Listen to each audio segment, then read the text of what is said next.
Hey guys, it's Miss B. We're going to look at Objective 2 of your additional focus area called World War II. We're going to look at the events in World War II.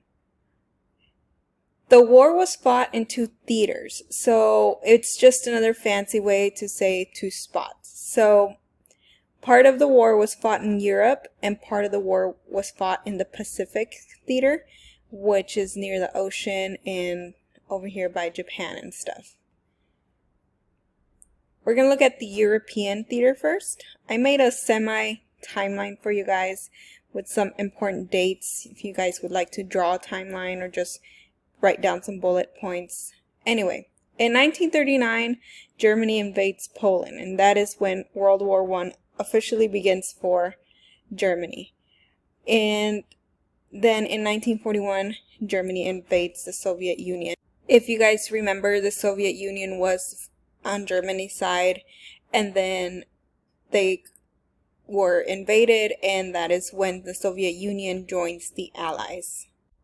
Another important day that you guys should know about World War II is called D-Day, which happened in 1944, which is a really big invasion of Normandy.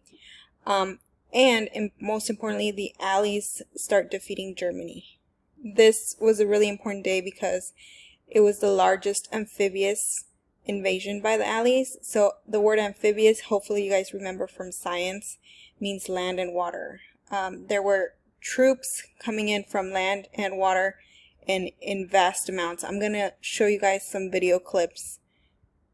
So this is a video clip of D-Day. This is what they meant by water invasion.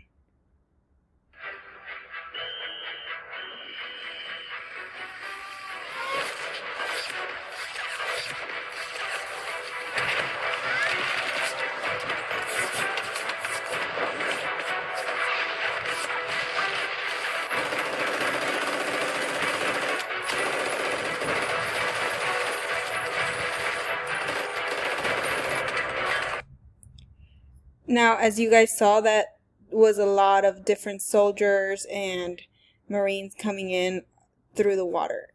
And then another way that they would come in was through land.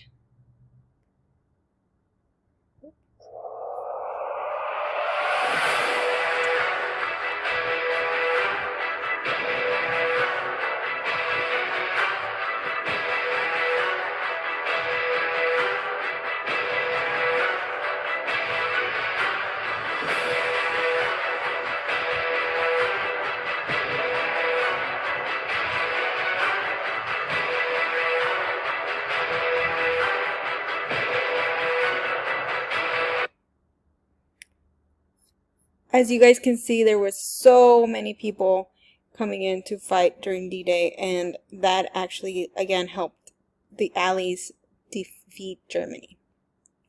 Then in 1945, Hitler is starting to see that the war is lost, so he commits suicide, and Germany surrenders the war in 1945.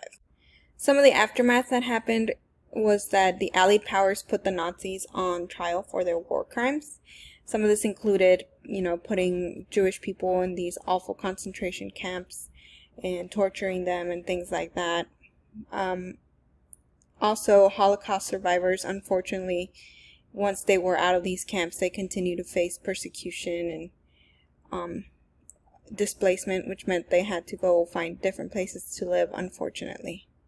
Now, in the Pacific Theater, I also made another little mini timeline for you guys.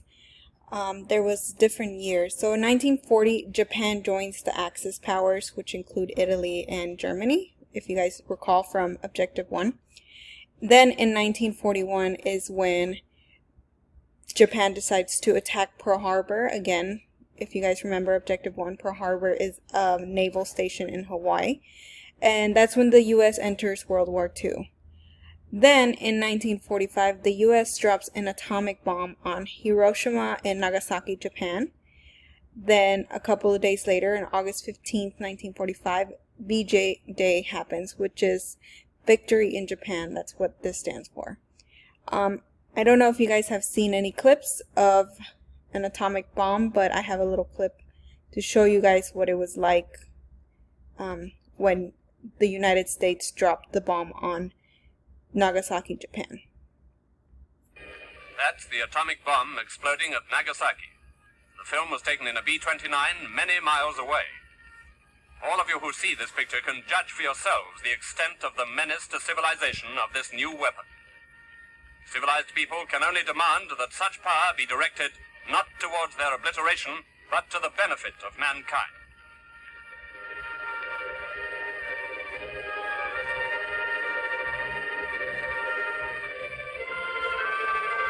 This is the Emperor of Japan having a look at the ruins of his capital before the decision to surrender was made. Devastation confronted him wherever he went. Tokyo was flat. These pictures are extracts from a Japanese film captured by the American Army.